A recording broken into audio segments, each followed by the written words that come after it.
Hello, Rock Solid Wrestling fans. Welcome to another episode of Talk Solid Wrestling. I'm Adam Contant. Today's episode, we're talking to the one and only Uncle Custom Markus Ryan.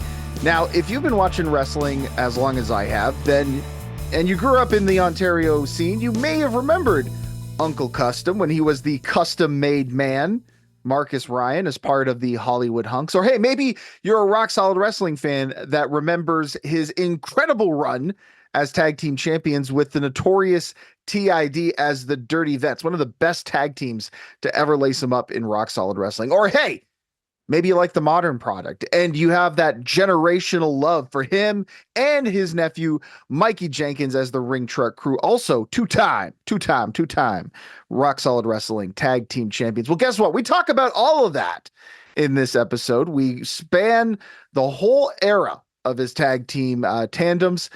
We talk also full circle moments about getting into debates with the notorious TID, which is probably as interesting as you think it is, and beating the tar out of rookies.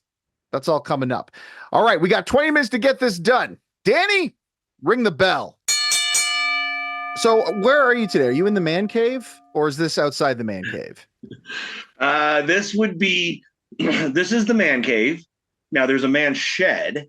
Right. But there's the man cave. This is the man cave. And I'm maybe down here once a month because my daughter kind of took it over. So I wanted to go in the man shed, but the weather was just like, no, this isn't going to work. So I'll just go downstairs in the man cave because ironically, she ain't here. So I was like, I'm in the basement. Is your daughter the big Heart Foundation fan? That's why we have all those figures back there? Oh, no, that's all mine. This whole basement. Yeah, you can see it all behind me. It goes all the way along. But that's pretty cool. Is pretty much me. If you look over here, I'll quickly show you. This is actually a newspaper clip. This is my actual very first wrestling match, and I got into the local newspaper. Do you dare tell us when the date was on that? Okay, so if I had to guess, it was June, probably. I know it was June of 1996. Probably wow. It was a weekend show. I know that. I know for a fact that it was the Sound of Music weekend in Burlington, and they showcased wrestling, and that was my very first match. I'll tell you something. When I think of the Sound of Music, there's three things I think of. I think of swinging around in a field, Nazis, and pro wrestling. So they nailed it. Really, that's really the what better to go hand in hand, right? Yeah, 100%. Man, that's crazy. Do you remember who you were against? Yeah, if the photo right here, his name was, he actually had two gimmicks. So this was the guy that owned the ring. He was the trainer, originally trained me along with Uncle Kingdom. Okay. And this is his second gimmick that he was known as the Singapore Dragon. His original gimmick was Sweet Steve Hart because he was a huge Bret Hart fan. Sure. But he would play a second gimmick known as the Singapore Dragon. I like Singapore Dragon. That's a good name. I like that. Yeah. That's very cool. Yeah, he's a very talented man. His name is Steve Buckley. He was very talented in that wrestling ring, and he built that ring on his own. So, again, he was talented with his hands as well. So he was a hands-on kind of guy.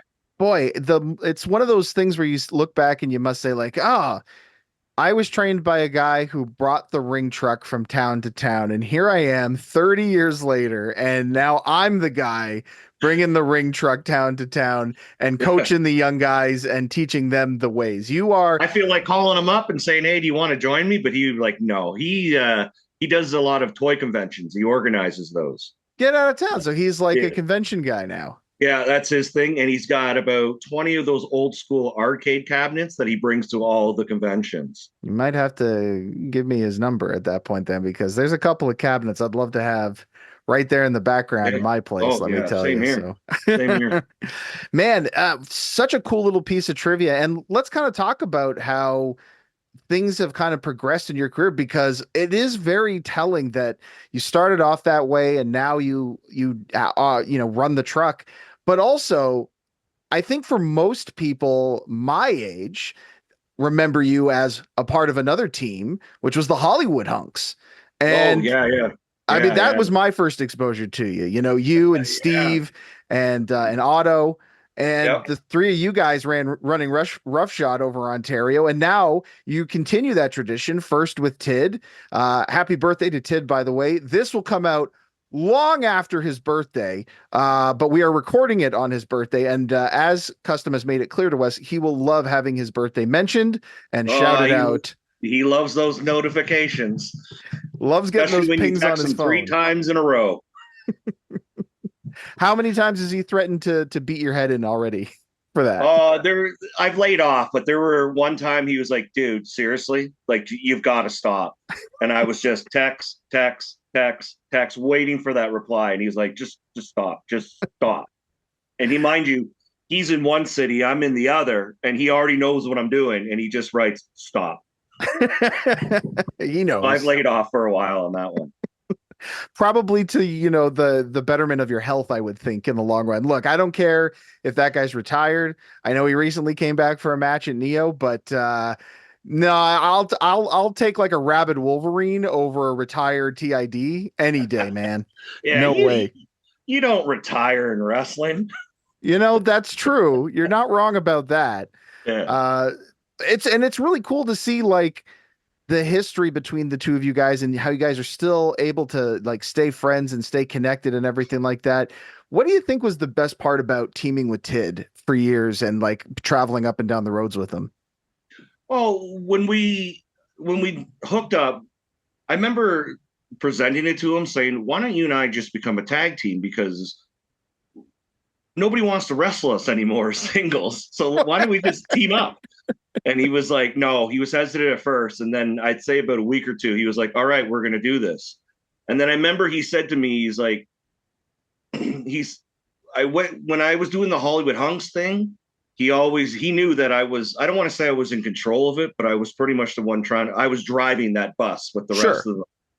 And he said to me, he goes, I just want you to relax. I want you to be comfortable. I don't want you to worry about anything that involves anything that's outside of the wrestling of the tag team. He goes, I'll handle that. He goes, I do all the media. He goes, I'll handle that. I just want you in the ring and I want you bumping and tagging me. And I was like, no problem. I can do that. So he took a load off there when it came to pressure, everything. He kind of reversed it.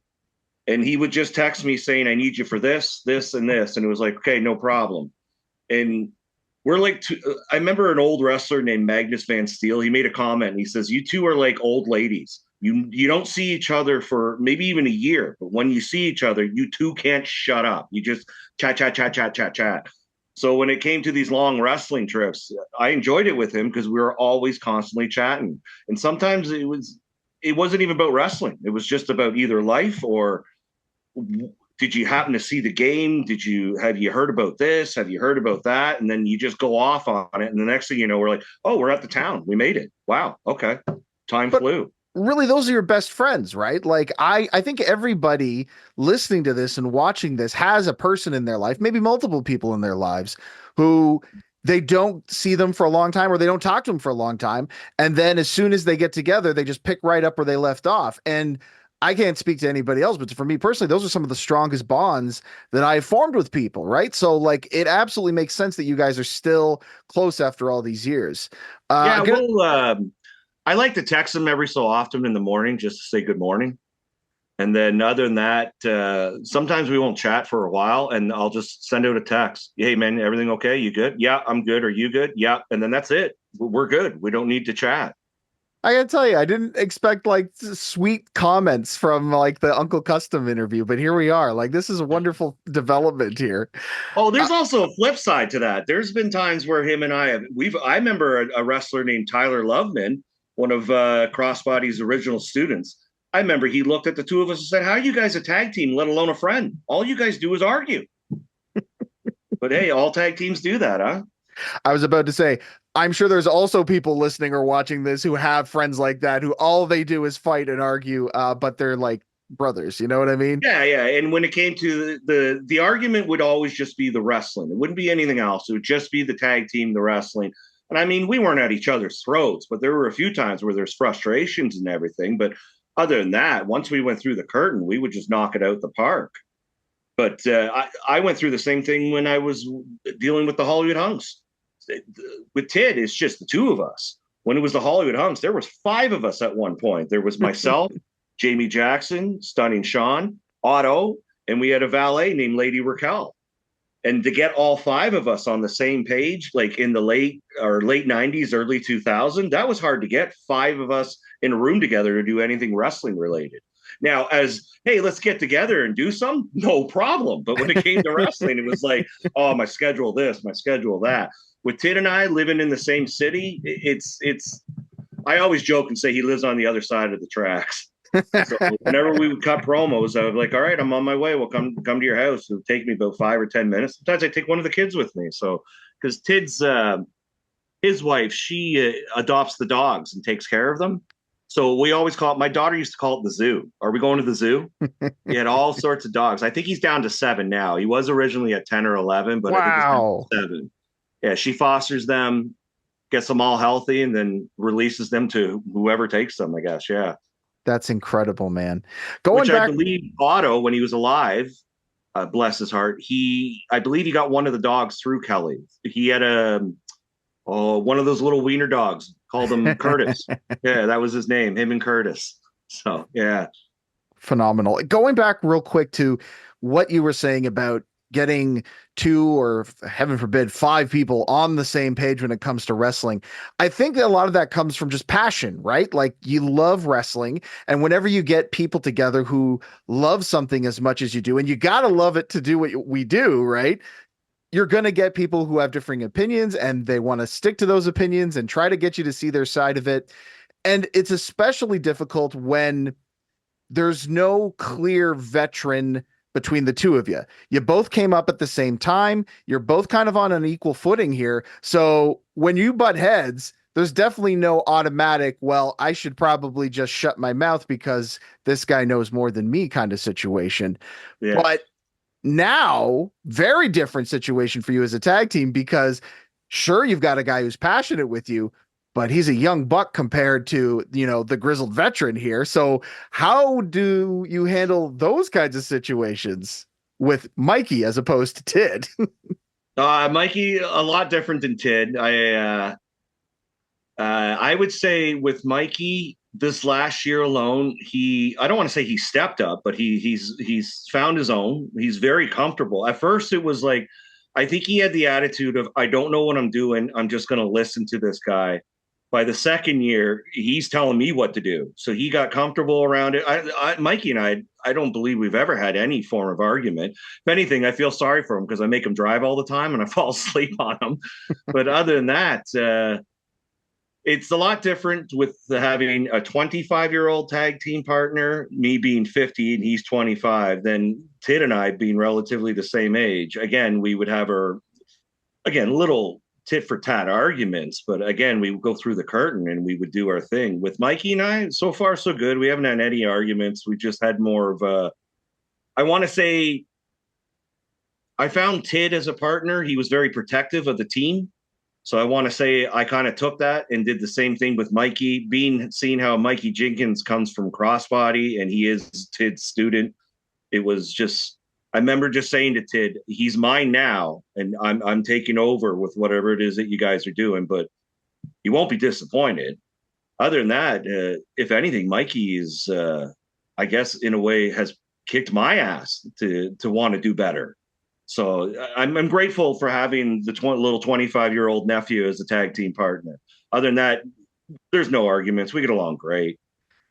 It's so interesting that you bring that up, because one of the things that I wanted to kind of talk about and touch on during this interview was a little bit of Mikey's confidence and how it's grown a bit this year. And we've kind of seen it in promos, and we've seen it in the ring where he's gotten a bit more of an attitude, a bit more aggressive with things. Like you can see him letting his emotions out a little bit more. Whereas I think previously he was a little bit more reserved about himself. And I think, like you said there, it's confidence. I think he's a lot more confident this year. And I think we've seen that not just in his performances, but also in his placement in the Rock Solid Wrestling mix. And this is kind of where I want to start with, because the year started off for you guys on a really hot moment. Like you guys were tag team champions. You had a great title defense against Daddy Davis and John Atlas in February. And then Bracebridge comes around. bad luck hits you. I don't know what it is about you guys in Bracebridge, but there's something there, man, where you guys have got to grab yourselves some extra horseshoes, couple lucky rabbit's feet, something like that. You lose the belts to Darko and Tornado again, second year in a row. And then there's kind of a weird shift that happens. At this point, you then go on and face Zach Prescott in Timmins. So I want to talk a little bit about that because it felt to me in that moment like there was kind of a moment where you guys were either stepping back or decided that, okay, we need to kind of reset here. And we see this in wrestling matches all the time where guys attempt something, it doesn't go well, so they have to go to the outside, break the momentum, and just kind of reset the match. Philosophically, was that kind of what you guys were doing here, or was this something completely different? That's a very good question. Getting back to the February one with John Atlas and Daddy Davis, that we were happy with that match. Like going as into you should that, have been. It was awesome. I remember saying to Mikey, we're going to get tested with these two, especially with Daddy Davis. And we held our own and we won. And I was very proud of that tag match. I think that was the moment when I realized Mikey and I have clicked. Like we don't need to discuss things. Like we know each other's move sets and everything. Had the same thing with Tid. After a while, you just know what he's going to do. He knows what I'm going to do. Then Bracebridge rolled in with that horrible, horrible weather that we had that pretty much shut down that city, but they kept the power going to keep that venue going for us to finish wrestling. The wrestling gods were smiling on us that night for sure. Yes, they were. Yeah, in a weird way, they were. Yes, we ended up losing those tag titles, and there was just a bit of a period where it was like, okay, are we still clicking? What if we go to the shows, but you go this way, I go that way? Let's try to find each other and come back and continue this. But at the same time, you've noticed it like everybody else noticed it with Mikey. The first year of us being together, we're going on our third year now. The first year of us being together, he was a little quiet and reserved. And he's the rookie. He's the greenhorn. He doesn't want to disrespect those veterans in the locker room. But come the second year, his confidence level went up. He's not just wrestling for Rock Solid. He's wrestling now in the United States. Like he's gotten popular, and he's doing well with it. I just told him, I'm like, you're going to do these shows. Some of them you're going to love, some of them you're going to hate, but you got to do them just to get them done. You'll learn from it. You'll learn from the bad. You'll learn from the good. I think with him, again, he's 25. Like you said, he's energetic. He's loud. People know who he is when he comes to the ring. He's got that energy. Strap a rocket on him and let him take off. So he went off and did his singles match. I went off and did my singles match. We both had an agreement that we would not interfere in each other's matches. That night, from what I understand, he took a beating from the Deadly Venoms. I was questioned why I wasn't there, but he didn't want me out there. And again, that's an uncle and nephew thing. Maybe we made a wrong decision. And then I went up against Zach, who was brand new to the business and incredibly good for someone that's not even a year into this business. And when I found out who his trainer was, I was like, okay, I'm not surprised. After that match, that absolutely makes sense. I've wrestled his trainer on a few occasions. And teamed with him too. Yeah. Oh, that's right too. Yeah, we did have a little 6-man with Tid Spears and I. Yes, I do remember that. I was going to say, for any of you Rock Solid fans out there, want to go back and look at the results and try to guess who it is, but there it is. Cat's out of the bag. Yes, trained by Sean Spears at Flatbacks. Yes. Yes. And Sean Spears. I think I was Sean Spears' very first professional wrestling match for Neo. Wow. And I remember after the match, his trainer was Eric Young. And I said to Eric, I'm like, that was his first match? And he was like, yeah. I'm like, that kid's smooth. Like, wow, charisma and smooth. I'm like, I was nothing like that for my first match. I was a wreck. Again, you saw the picture. 10 minutes before that picture, I was a wreck before going through the curtain. I remember going through the curtain, put my head down, and walked right through the ring. Got in the ring and just did my thing, got a picture in the paper, and then left. Sean Spears, his first match against me, wow, like what an introduction. Like he'd been around for years. So it is what it is. Clearly some natural talent there for sure. And we're starting to see that again now with like his students. Like you said, like Zach, a really great up and comer, but Still had to learn a few things by putting a big roadblock in his early path, and that roadblock being you, Uncle Yes. Custom. So Yeah. let me ask you something. When you go out there and you've got somebody there who is so wet behind the ears and brand new, are you going in with the idea of, okay, when he's in there with me, I'm going to make sure he learns this specific thing? Or do you go into it with this idea of, I'm going to throw as much as I can at this kid and it's sink or swim, baby? I'm glad you asked that. I'll tell you exactly what my attitude was. I was pissed off. I was All right. pissed off that I had Elaborate. to drive that far, bring a wrestling ring, not team up with my nephew. And then they're like, we got this new kid and we're putting him with you. And I was like, okay, well, I'm in a crap mood. So I'm going to go out there and beat the living crap out of this kid. And I wasn't very fan favorite. If you watch the match, wasn't fan favorite. It wasn't like I was telling those fans to, shut up and be quiet. I just was in my mood, maybe a little dark, maybe a little heelish. And I went out there and gave this kid a beating. And in return, kid gave me a beating. And the way he moved around. And that's why, again, after the match, I had to ask, who trained this kid? And when I heard Sean Spears, I was like, oh my God, it clicks. He moves exactly like how a Sean Spears student would.